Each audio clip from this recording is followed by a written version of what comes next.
Welcome to the League of Legends Champion Spotlight, featuring Shyvana, the Half-Dragon. Shyvana is a melee fighter who scales particularly well with attack speed. Her playstyle revolves around sticking to a target and destroying its health bar. Also, she turns into a dragon. Shyvana's passive is Fury of the Dragonborn. Her basic attacks modify each of her basic abilities and ultimate in a special way. Twin Bite causes Shyvana's next basic attack to strike twice, applying on-hit effects with each strike. With each basic attack, after using Twin Bite, its cooldown is reduced. I take Twin Bite at level 2 and max it second. Burnout empowers Shyvana for a few seconds, granting increased movement speed and damaging nearby enemies. Shyvana's basic attacks extend its duration up to a cap. I take Burnout at level 1 and max it immediately. Flame Breath sends out a skill shot nuke that damages the first enemy it hits, and lowers its armor for a few seconds. While its armor is lowered, Shyvana's basic attacks will deal bonus damage against the target. Shyvana's ultimate is Dragon's Descent. After a brief channel, Shyvana transforms into a dragon, damaging and knocking back everything along her path. This ability passively gives Shyvana bonus armor and magic resist, which are further increased in dragon form. Dragon's Descent is available only when Shyvana has 100 Fury, and ticks down her Fury bar each second while active. Basic attacks grant Shyvana bonus Fury, which will allow her to morph into a dragon more quickly and prolong the duration of her ultimate. While a dragon, Shyvana's basic abilities gain bonus effects.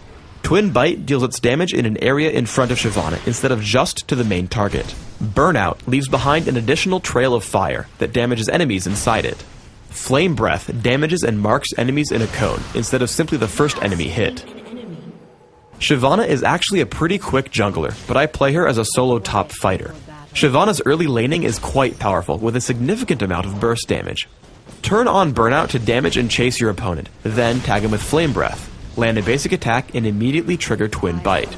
This ability order will give you 3 triggers on your passive, increasing the duration of Burnout and dealing significant damage through Flame Breath. Skarner comes for a gank from the river. It's important that you don't give away your teammates by playing too aggressively. Unless you can lead in with a stun, let your jungler make the first move. After Skarner dives in, I head in for Wukong with Burnout and Twin Bite, saving Flame Breath because minions would block it. Once he uses Decoy, I head straight up, thinking he will try to escape.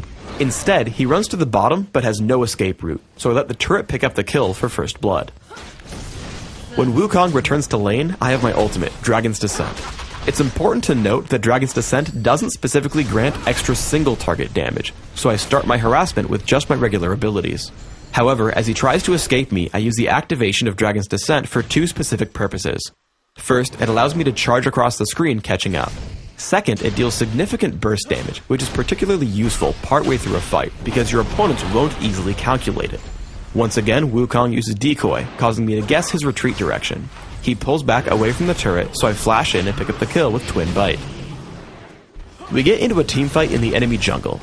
After turning on Burnout, I hit Wukong's Decoy with a basic attack and with Twin Bite just to grow my Burnout duration. After, I try to take on the role of a support. Because Dragon's Descent carries enemies with you, I try to stay behind Morgana, Misfortune, and Soraka, so that I can pull enemies who dive them. It turns out our enemies don't commit to the fight, so instead I push in and beat on Wukong for a kill. Another application for Dragon's Descent is chasing champions over walls. I get into a fight against the too aggressive Rumble and Skarner. After Rumble is forced out, I switch to Skarner. As he gets low, he flashes over the wall, but I simply activate Dragon's Descent, taking him down with a basic attack and the damage from Burnout. As we get into a large teamfight in the river, I want to use Dragon's Descent offensively since it gives me significant area of effect damage. I leap in and take down Wukong with Twin Bite, as he's the closest target and is killable. After, Burnout allows me to chase down Rumble as I tag him with Flame Breath and take him apart under Morgana's Dark Binding. The enemy Shyvana piles in as well, but as I stay in dragon form, I try to spam as many abilities as possible since they will affect both enemy targets. When Skarner comes in, I try to move toward the top of the fight so that both he and Shyvana are in front of me. This move allows my next Twin Bite to hit both of them as we take him down and win the fight. Shyvana is an excellent pusher and duelist, which makes her phenomenal in Dominion. I use Burnout to clear minion waves and use Flame Breath plus Twin Bite to bully out any challengers.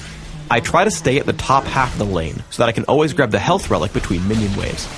As a result of this play, I'm able to push Wukong to his turret, and if it weren't for his garrison, would have neutralized the capture point.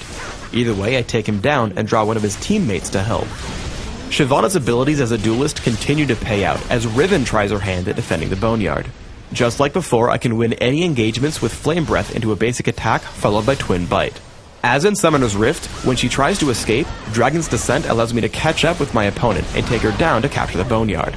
When fighting against Shyvana's dragon form, remember that most of her area of effect damage is focused in front of her. As we get into a teamfight, we take down Riven and Shaco very quickly. Then, we're faced with the enemy Shyvana's dragon form. She ends up focusing me, so I continue to run to the right hand side, away from my team, keeping them safe from everything but her burnout damage. As she's about to fall, I leap in with Dragon's Descent, knocking her around and setting up my team for a kill on Lee Sin. He does eventually take me down, but my team trades back to take 4 kills for only 2 deaths. When left to hurt enemies without interruption, Shyvana deals tons of damage.